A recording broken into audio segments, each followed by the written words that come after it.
Fantasia, Pasolo, Wabuaso, Snappy, Sewa Prabon, New Life, Manso Edubia, Diname, a Brim New Town, and Mayaman Kanyami, Infita Pachi, Dida Amangwase, Dave Rose, Ya, and also Ewapana. Facebook Live, and YouTube, Oyerepa FM, and OyerepaFMonline.com.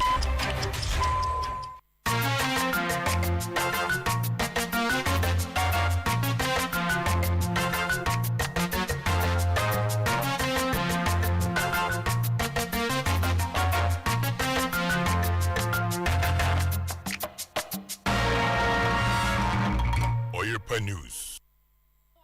Emma Wakwaba, Eba Oyerepa Television, and after Oyerepa FM 100.7, as we Kumase Edum Bosheba Plaza, Promo Ato, Ebrason, as I do a Munia Mahodros and Samaya and Saka Ebersomo, Milita Gianaya Edianim, na and Samaya Deban in Yanimus some any. Bono Apoya, Mantamposia Jumaku, one my boy Jumason. Wachiri ni pabia ususu se wonum edi nubone hu edwa Dr. Nsia Sare yo futufu fa pomide ho nsam so mama mpani wodi atudwa se eni kwan so wo man ya dwen nyina ekọ covid eho ye wo yare ahodo bebre nso ewo ho eku ahwensa asesam so ekere land commission panfo so na ebokoko se woni a wodi asase so wenfo ekere langat enedi dwuma no obi anhwe wontu ne ho fo pa na eni ensase ho nsensam na so no abo George Mrekuduka enso so e de atudwa wo ni aprosifo ye sojafo ni aprosifo bi ashase etusa e woni a omutu galamse e wo brim north empotemu Apoya mantam ye kogina mu ho no antete bia akode amansa ntwerofo eno nso mu nsam ye de baba abesoma wiei Yabako amanoni ensemu na yakọ France ememu a chese obi wo no mo ye widifo pe o mahwehwe na che wokum ni pa nyina ka ho a yabeka serial killer ni bi ye o mahwehwe no na we die enkopiem a se military police bi ya wo no wa hya no ho akonfa na se waku no wa chokrata to se wo no a ene di sa abon fosam Malawi man so yawre wosam ye kopiem wo no mo amanebo kire mu a wonum bra se odwafie mu a chiame hene abedi akire dada ex-deputy speaker of parliament wakobo no utuo mrase bodwafiem enyajo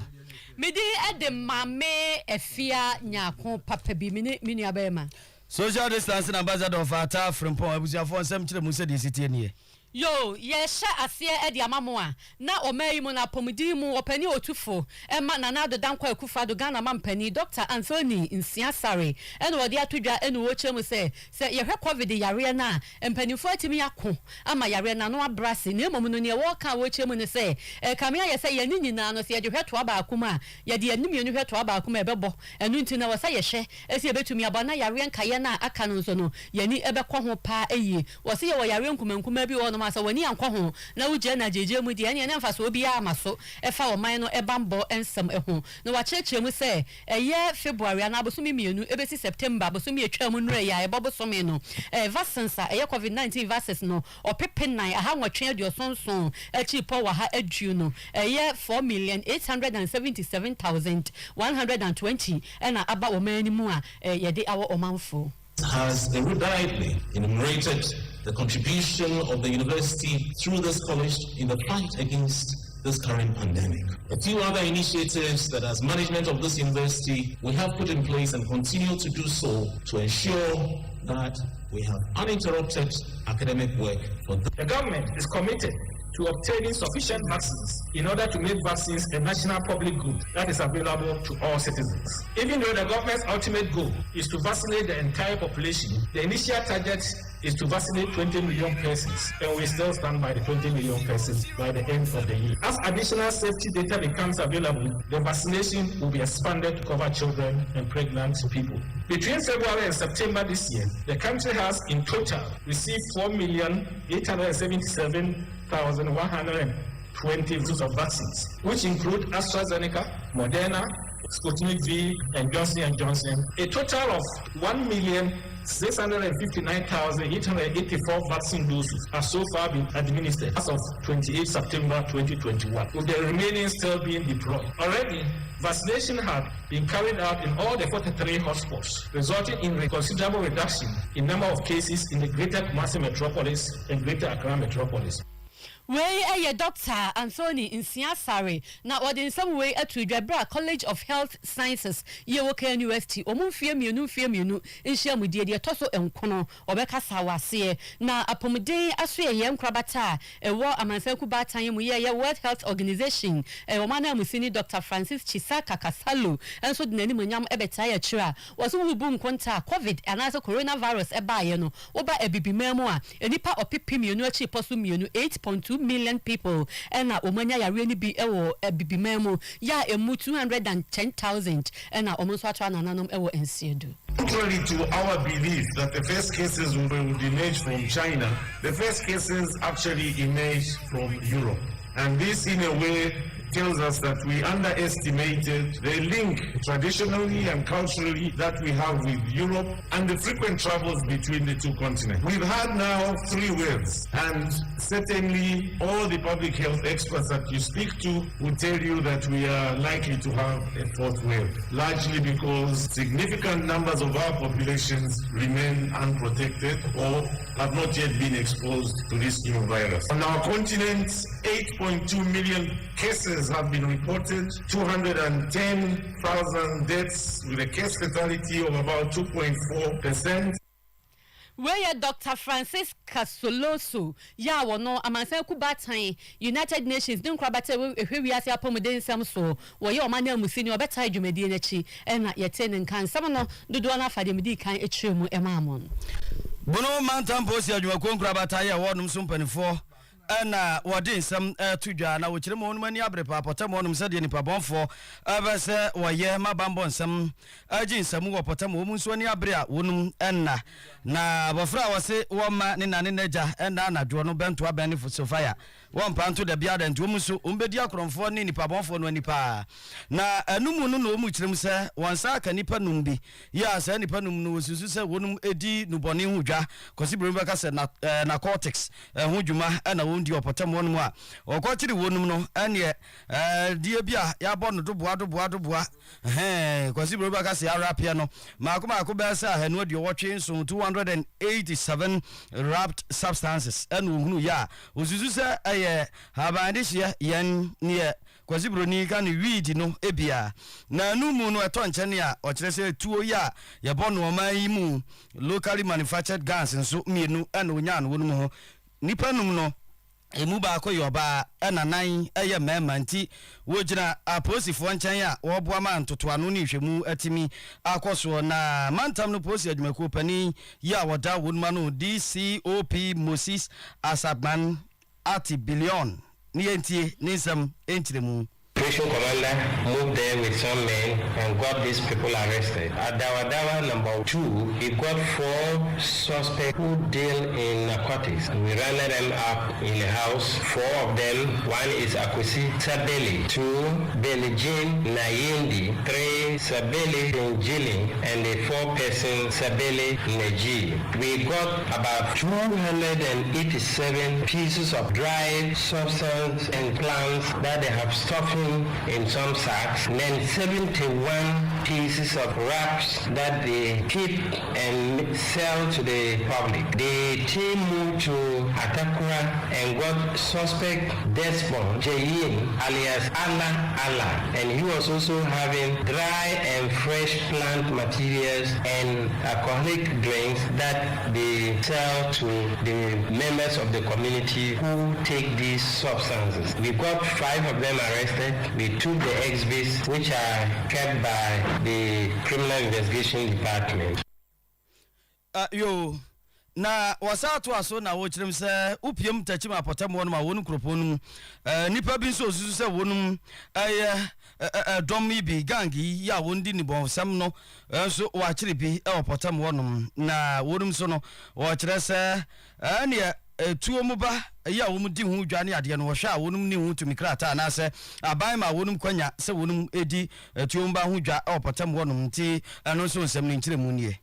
We had information that some 2 suspects were dealing in ammunition in Techima. So we made plainclothes personnel trail them to a point. And when they got to that point, they abandoned a bag that they were carrying and ran away. And when they ran away, all that we did was to go in for the bag. And when we got the bag and searched, we saw that there was about 76 pieces of 9mm life-size ammunition, 50 pieces of 380 automatic G95 GR small ammunition, and 21 pieces of BB cartridges that were in that sack. And you can imagine what this would do. When people are even in possession of the weapon, it's not as dangerous as when they are in possession of the ammunition. Ana was Bambo, and your pussy, you couldn't quite bit me. I saw him. Benkum ni fan man some body gentin was threatened for Sada Roma. Ebi a wonam na otise ni baby se kuntra so sha baby kukom ye hu no mpese mu bopo ekodi ni bon fosam ana woni ni pa boni bi oto mo antemo a eno anso otumrika na posifo akwa yi onuma sutire wi onuma sutire se mbetu hu ana mo se ya mo posi adwumakuo no abambo nyaade a wonum ko a ebetumi ayo. We think the public must get to know what is happening in the region. And you friends of the media, when we met here, I told you that you are the people who are supposed to help us in fighting the crime in the region. I said this because we have always had a statement we make to the public that policing is a shared responsibility. The is a shared responsibility because you need to what? Give us information. The public has to give us information, and we have to get information from you so that we can work crime. So we want to bring this notice to the general public that we are not going to sleep. We are going to be on the criminals. Until the criminals stop, we will not also sleep. And we also want you to know that we are partners in the fight against crime. The COP Moses Asabana Atibilion Ayabono Apuya Mantam Posi Admeku Panipa Yawada Unum Ano. Ya tuwa kasi abano so ama na oswafo abedi akira wo hwe yensase ena oba ade bobremu ne pa wode adom ye ono abo George Mreku Duka enso so woni apolisifoɔ ne sojafo aka abomu a ene omo ye galamse illegal mining no ena omo tiasi wo so obremu north ye no wepo ye mantamu ena asante achem south no so asante mantamu hanom ena omo di dwumai na omo kiremu a omo tisi mu saa no bro omo nya nete yesi amanfo bi eye totototo na chese mfidi edi 2 gold no ewo nsuom ne ekeka ho no omo ko eni pensia eno omutimi che wo no omochire ma chamfine machine a yede ye toto no emu duba edun kono 19 eno omatija egu ma omahye no ena eye water pumping equipment no so yede twinsuo enzo so no makoma nwotwe ena ni nyina wo mapaja atum no so omunya ne nteye obi ne beyi omasutire a se omanfo obi no ma omufra bibio ma to ya man ahodro foforo so ebi te Burkina Faso Niger eni Ivory Coast na abetiesi ho no ma chese nsuo mu ena omutu saa fam agudie ye nam so amampanifo so woman kwana ye bay when I actually when you most of them Burkina Faso been musu Benin West been musu oye Ivorians. I mean I worrying they you be allow your as Ghanaians na yunto anamona obabua yen Ghana for sisi ya hwini ya e be import nsupa ye bono ehwe technology ye ba wo use how I divert river prano and I what the chemicals egum emboru nyimpa worry nsu no gradually we say we yim nama instantly but busunesi afiko ne chi no na enya complications nti oyaza oyede ubia sorry we do not allow this. We must stop this galamsey kanka na the rest of the onye soldier fonkosin honasa onye police fonkosin honasa onye navy fonkosin wasa oye each and every Ghanaian nti every ministry who are wa manfo na what's the information about and they to the man mona otedemi and those who have been arrested so you be making sure there is one court mambra you need them rose na anso ho no ma wasade atodwa wo kire mu se Sokoro Investment Mining Company omo beje concession ese omutu from agudie wo honom ne say Franco Trading Enterprise ya eno omo nso na eto ewo amenenam ye no wasante achem north mensi mo kire mu a omotwa omudwumadie mu esanse penti asase na hokwa eno wafa ne kwa omo ye adwuman abra omu ni tumi krata bia eta wonchi. As a deputy minister responsible for mines in Ghana, I have duly closed down this mine and its ensuing activities because they don't have a license. It's an illegal site and they must procure license, EPA license before they start mining. Somebody died on this concession and the Chinese who were responsible ran away. So nobody can claim ownership of this concession because Minerals Commission has not in any way granted any concession to this. So please, henceforth, nobody, and I mean nobody, should mine. And I'm asking the security architecture to take possession of this mine. Honorable George Mrekuduka, one of your sofa bedi a chira, or pay and sassy, and or boy de Bobrum ne pa, or de Adomo Yang, Minister for Lands and Natural Resources, and Yatininka. Elko yanimwe na sese yenyina yenim mre wo mu no chesensuo ni mre mu ane wa kobani se ya na asenkafo ewose wonum nya nifre ye traso pa kwasi bro baka se ewose wonum ye extra vigilant na kobani sa no a adia sa te se nura sei na nsuo ni je mu na miamia bia yire na asen ni bi atintintintim nsuo mu na ebinum timi fam obi kura so no a ne kan ya kura odinam no enso enhyeda nya adwuma papa ne ade nte hu behia se ya bon koma awia nti asenkafo mu nyuma so manfo nsuo nyi asom se de dan nyina kwa so jojo entity ya ye de baka se no awia tie no awia nso ye kwa man so na asante mantem ye kuo ya wonu hwe kwa so jojo nsam so wonu pani ma me simbiat retu kwankyerefo asante mantem a road safety yane no airport komo ene enkane e woka ho no yaka ho asem a full beam headlight ne fog light no ni nyina yaka ka ho asem ne sei ene ye hwe hazard warning light any indicators ni yaka ka hazard light no wa simbiat awia mo ha bi mo a me simbiat ayo yeguso ye hwe se yensa ebeka ma me simbiat redu ana yabeka na seminti bamcho control room for madama munye sisi ne fama de mde be to so e konfa no chi dietitian so ye ka ho nsem na yabeka nti ya hwase ensabeka no amesimbiat redu asantu antem kwa so kuse ekuo no wono ene kwankyerefo asantu regional director road safety ma amesimbiat to tem kan wiensu e mo habiem ya nyami ya bema yenim so oba de adama ohu odin pa atom me ho ya pa mo so ya danyamiase yanhwai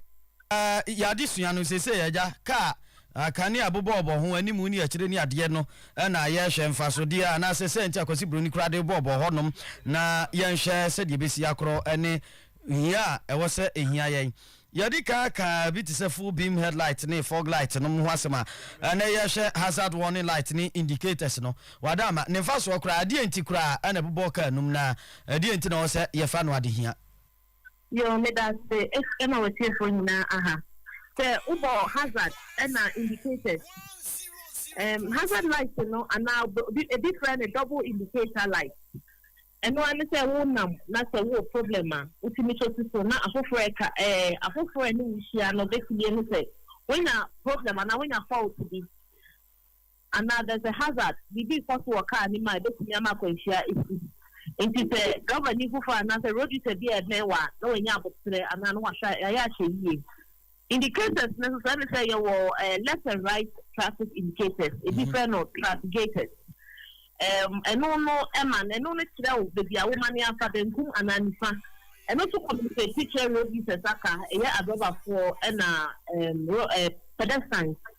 se car na say no your team person maniko nifa ana o maniko benkum and only a car ne ho ade na ni nyina no e headlight no and a light no and a communicate drivers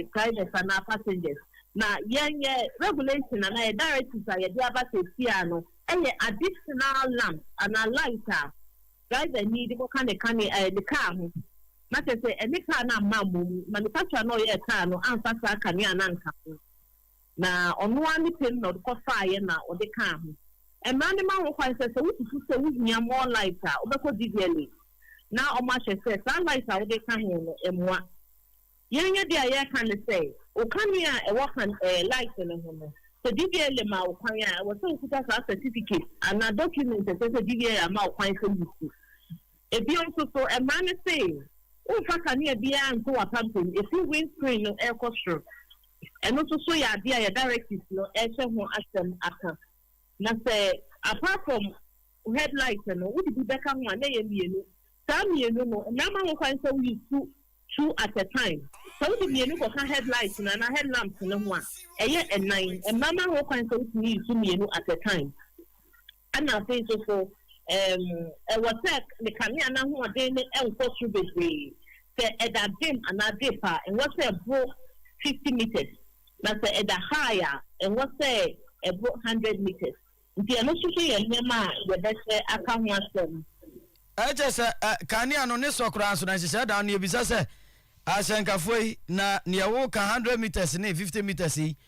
Woman impo, since she said, because on sa. No so my son again is so born one in India, Shasia. No, no, ne Kanyano, at all any. Oh, baby, on Fampo. The woman is a man who since 2012. Regulation 65 and then I and I phone carbon yeah. When you would be a man who is a share woman. And a directive to I buy and obey of the 2 million. Ye did not say regulation do a while about Sunday way in Aso. If you not quite near correct with why you to be money and rubber for the church the movie. It was also a quadrant in carbon for now. What not said in Nkomo. At the end of the year, yes, at the end you didn't see that. Now, I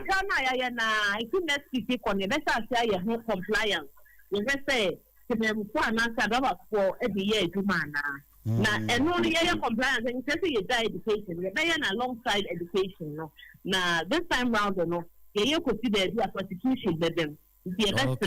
the one you 300 cities, 600 cities, Modiana. So what you saw at the senior, we bet you took a near dear with your papa count. I will use a mamma who can be ye fee or can and will send you there and for and so a time. Wadianka, Yamako, I say, Ashankafoni beach, I say, a passing your phone. Ansana can over for washer home. Shaka and if any adienting Canyano, do one rubber phone. Do one funny say, dia cano decoration, Macano, a yafu. Sauce on Kanya sa utia break ubons and we saw her, maybe I saw a pampamu, in chim. A passing your fortune, Kisani, Manasani, Afro Canty, also the Cretinica, a manafeno, where Jawan says the Acona Musumo and Canyano, be on when you can saw the Kakahui. Many are saying, says I will say, will come, and Amana say, Amanake, Patina. Nanya yen roses for ye do not want to your point in the second state. As a fair safe, and only the cobber was here in Shisha and Kanya. Now, and no let you in the other year our canning will say any a brad, any brand of webra. I mean, it doesn't flout the laws. Hey, the same ya will ye diano, ye safe, Emma was passing up. Yo, young fancy, and Yami Aduma. Now just an year to us on the accounts and can you know some DB? A big crown so to inside light in the crown so no. What you was all the boom, any Jenny cross or the boom, no so and some honum brepam you be doing come. As Antoine Quaso Cosacosana, Quaso Juju, Kuno, Quantra for the Mawonum,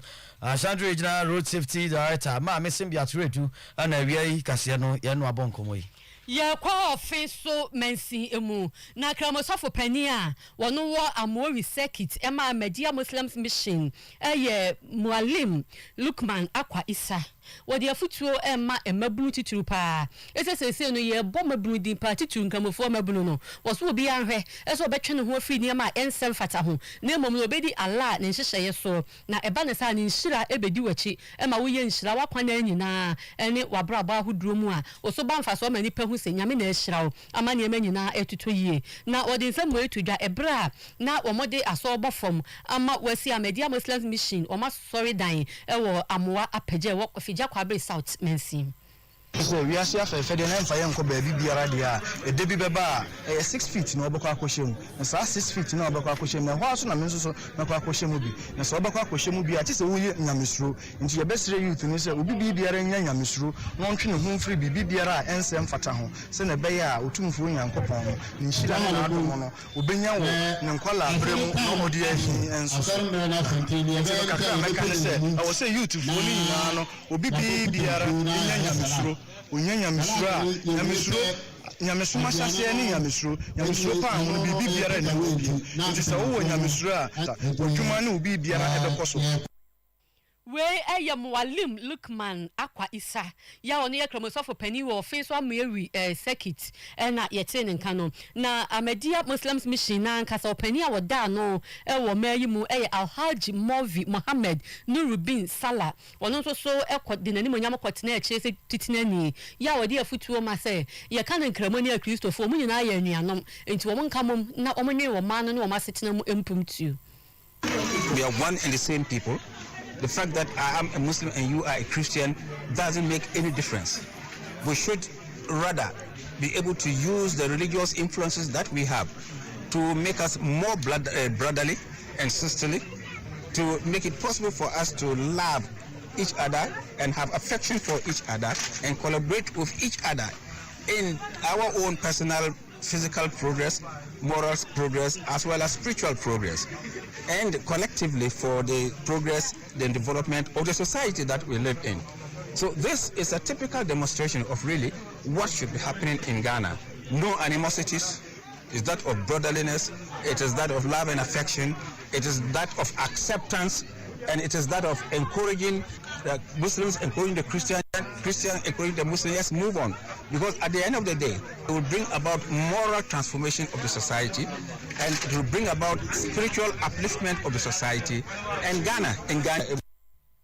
Alhaji Movi Mohammed Nuruddin Salah ya wono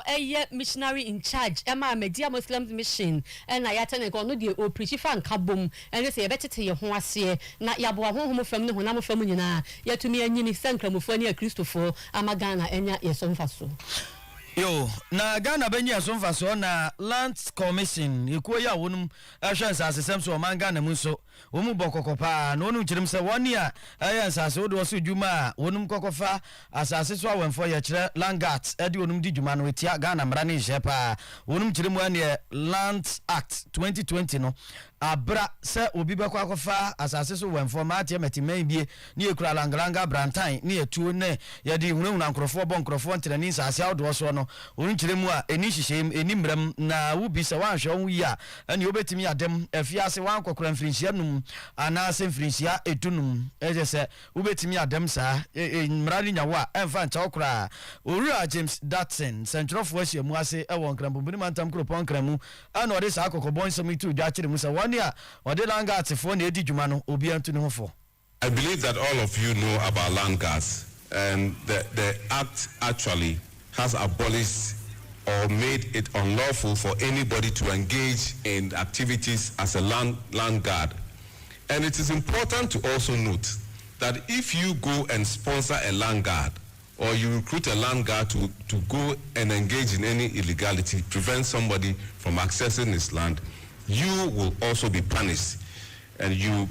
commit an offense and you are liable on summary conviction to a term of imprisonment of not less than 5 years and not more than 15 years. So it is not only the land guards we are talking about here, but their sponsors are also going to be punished according to the Act. The Act also makes provision in Section 14(1) that our customary landowners, traditional landowners, our stools, skins, and clans or families that own land shall, in accordance with this Act, establish customary land secretaries as prescribed by regulations made under this Act for the management of their lands. And Section 182(4), which is very important, on registration of stool or skin or clan or family lands. Owura James Datson ana eten kan no kire se Langat nsem no Lands Commission wonum go antimi nyo nti wonni woni yakan bi wom ti se zenjrofo na afi kuo yi abontete pa na se omamba pa asade ho dawuro ate ema omanfo National Commission on Civic Education NCC for say woni wonum ka bom pa na waye Langat semo ntote ene ho enkyerɛkyerɛ de ama omanfo ne nyina yetimi akon atu ase. This agenda has 6 key components.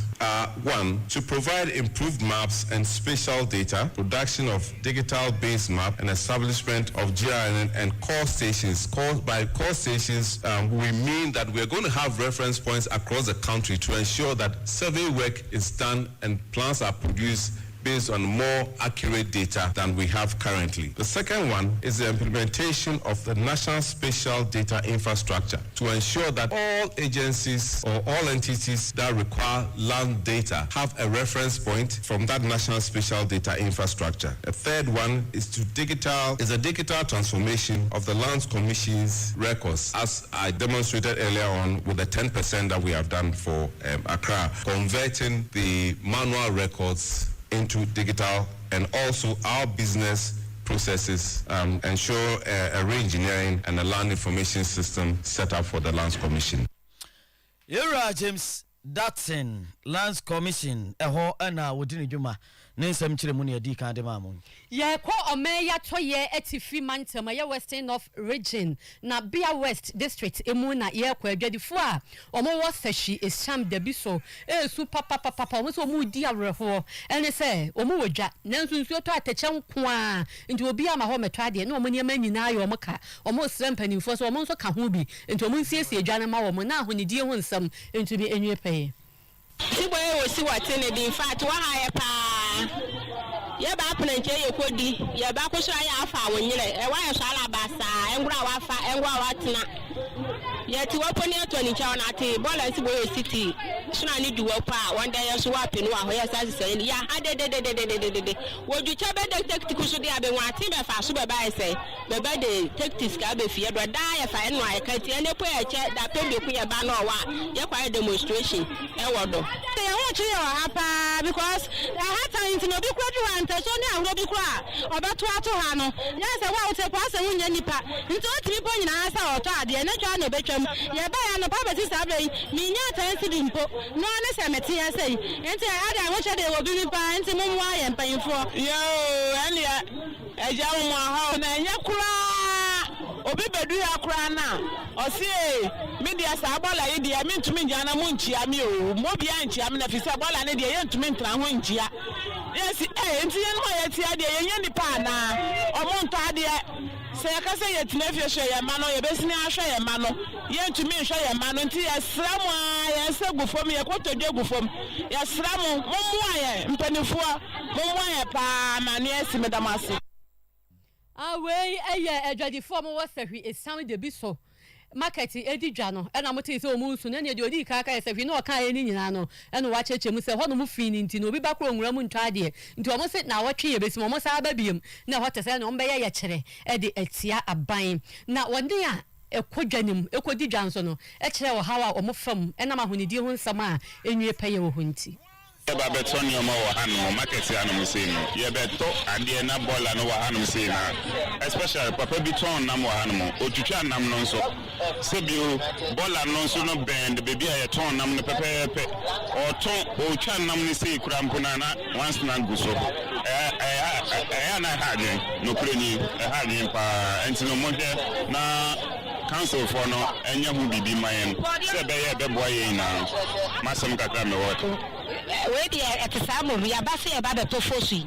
enso ya ba ma me fosu wi bola na esi wona nya agro kra o enso ye betwa mu ya wo so mo de tiketi amom nti enti asenti etiefu o mo aye kakra na mo nyi bola ni firi o man na ya so nya ya so nwie na ya ba ya timi no mo adiga na nti sa kra mo ne ma ni so kra ya ba ho kra gise ya de ade kata ya mo se yare aban kata ya hwene enso bola enso si wona mo ton ne ma mo pe ba bi pa mo no mo nya ba bi nkra no mo ntimi ni dwa ti de o wa se no mo to aduano wa ha yensu ya betanye akondo se wasieto na enye sieto no oba kra aduano kra enye akondo se waso 20 ama aduano kra amanto bium to ade anasa me beto ade no mahu se bola ni a enka me mento betana mo se me ade no hia me nti no esa me to nti omo manage market no omo force se sa bola no mpepe baby papa bi a ebeboa amanfo no we eye di omo a omo kodi dwa no omo kwoto neema ewo eye sahwi esam da bi so market ho no mo nso so no de omo fam no bola no ene wansena ya eku omo ne kankan na afa atache no omo nso aka ho asem timpanimfo enko wo emoa Fanko Apoye Mantam, Eastern Region, Kropon Kofodium. Now, and a Koya wouldn't share at Nayim Bambon Samso Environmental Protection Agency, Chontia Fronum, EPA, Wonum Sumpanifine to Tia Diamans and Trofo, Sir Quania Befasonian, dear, ye Muto, Afa, a Yumun Satraye, Nensan Kanye, and you would do a dear a home. Na a no muno, and Ukopium, EPA Kuno, Wurmakachi at Nekasim Crampum Primantamua, Paniba Koya, who free one about Median. Doctor and Chibuasia Kwamwa, or then some 2 Jan which them say, Baby Adruna, who been your passes and drop for Papa Martin, you been him dear fat, you must such a Susan Soya, Enya, Setania Brabona, ye did Jumana say, ye can somewhere, you will send me bit me a car a day after a month for home. Yes, sir, it's your dear NASA workshop, and send the bear, you bet to me, Ama Ghana for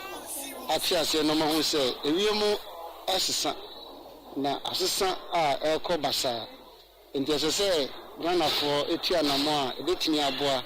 ama yem satraye no etimi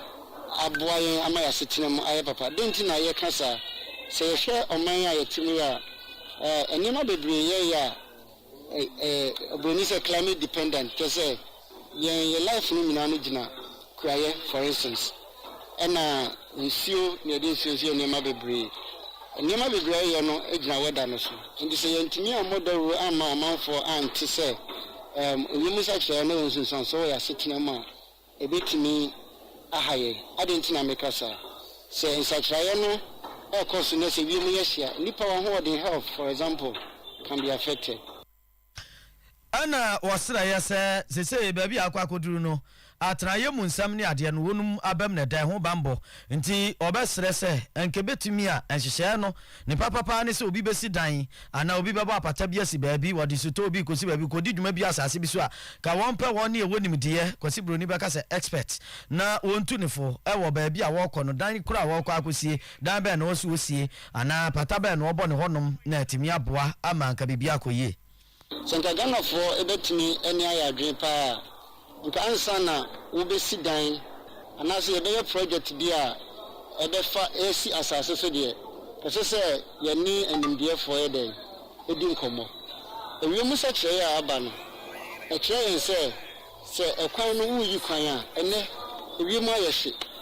enti kota no emfa bibia mpete so keke sanse wodi bibi pete so keke ewia no bo kakra bi a ebe enenso to kan ho afa na etutu ekwan be ne fa so school dan asese adwunu ho se enkwala na o motina school no no ewie ebo enti dan na yesi no asese ye make sure say enframa betimi akodan no yi Apoye Mantam kuo no nso wonum pani ya woda wonuma no kwankyerefo Eastern Regional Director Edema Environmental Protection Agency Ura Felix Ado kire wono nso kakra ya odi tudwa ntie you must say climate change. You can't want some degree. Nania a better journey be and say climate change, you know. Yes, sir, a while a bucket. If you did to know be why young Nipa Dasani, you can home any ma a real Musacano Eba. I church say we are to try you channel sign a day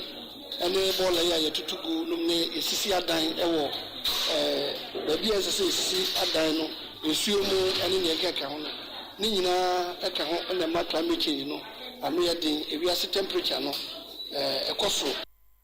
yo nti Apoye Mantam kwankyerefo ya eku a wonum hwe atenaye mu bambo nsam so woda wonum ano Yewura Felix Ado kire ana yete ne nka no ye kanfo bonzaro oats e the amount so didi enne de se de wi ase kɔ ne yare aba no de aduane e be ma wa hoɔden nti bonzaro oats no e ye de na abrekɔ no anso ahoɔden wo mu a wudi a eti cholesterol eso abrekɔ no anso high blood pressure te so esiesi akoma na eyi a yamutimu free hɔ no ma yamutimi da hɔ no nso kama ye Mommy's Guy Company Limited na akɔfa aba na Donko factory hɔ ewo Kumase kronom omo ben hɔ no sanso na Maame Sakora Keo store number 6 omo ozone scammers di hwe ni mu ebi wo ho me ahodo bebere Oyerepa FM ha no na TV ha ubenya bi ato ana frɛ 0202 74 49 43 0202 74 49 43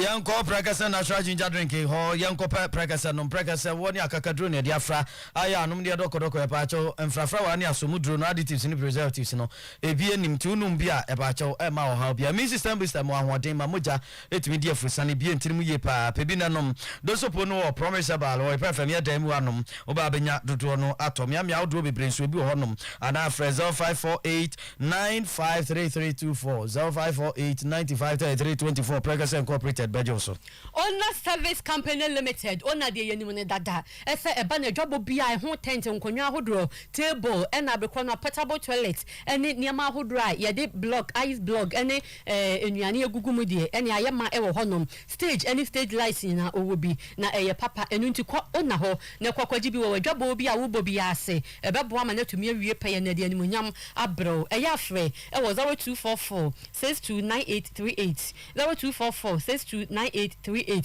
omo asafo dade so aba GR nchen ho Seko eba clinic say yare bi edu nya bra ne nchen obeboa no atimi atu ase de ama stroke ni atma ne diabetes no abeta say ni bi ni nyina ye ho adwuma be man so a wuntimi fa ba ma asase so oba so ntimi fa yefunu ni nyina akwa obeboa na seko ointment ne de pa cho na ntuma propro ne ekuro ne yam ne eka ka ho kro nom ne ade no ahohono etu ase seko sambra no nem se ade ahodo biara pebi ebeboa seko jiga no na mema ni di ho adanse ebo na baso no bi obejiga pa e won pam pa cho ma bo hia gao fuel station no na chiri pe wo mbo ho be frezo 244 799506 0244 799506 so promise aba ne ba bi ato ndru bi akwa wo munru no benya bi ato Boshaba Electricals ho niema papa ni nyina ye ha na wo benya no efiri nkane aso ekọ socket ene plugs ahodro nyina wo benya bi ewa ha no adapters nso no ebi ewa ha no me ban fan so standing fan ceiling fan wo benya de open type bi ha CCTV cables ne cameras enso ewa ha ena cables na ye wire no so ne ye papa no ya ne yakọ ena ya ma ye nti Ghana ye standard no ena ye de akoye bra ne betu bi wa ha no bra ne betu bi nso nkrokro ewa hanom ye wo Kumasi Edum Sambra Hotel enhwe animu sanso na mame ata akofo building nim ewo PZ nso ebi ewo ho na kese no ewo Oyerepa TV no Oyerepa FM abro san yimu ewo Wesley Methodist runabout no eso a wo ba wo beja ne ma papa yi ebi ewo ha eya no wa frɛ 0541 125339 0541 125339 imbu saba me suppose ni na dro no dia ba bia beko bia so pe post ni dro no a che nyare wa free ni paduanum se dia post ni chi ni pa boni no dia ba ka ba gu ni sa no pa cha bomode ne pe bi nanom bebo amo ahoden ni padua beti apo be ma ubenya mfaso de ewo mpa mahuni e pa kire imbu saba me sha posi ni aduru ati apopa baby ato aduru bia bi wonom promise ba la say oba dosupu pa cho baji 0246 208496 0246 208496 imbu seba mesha posi ni aduru Educhunwa Malamix and Educhunwa tonic edu papa Malamix ni tu atwi di abobo ne afefe ase sanso na tonic no so wo wontumi ni di no bedi di ye e ma okala kra ye fe afe yimreye enso so efri honum nti ye kamfo ma ese pebi etonom se wo ya akola wonya mfie dumienu a ana wo ba wonya mfie dumienu e mani bi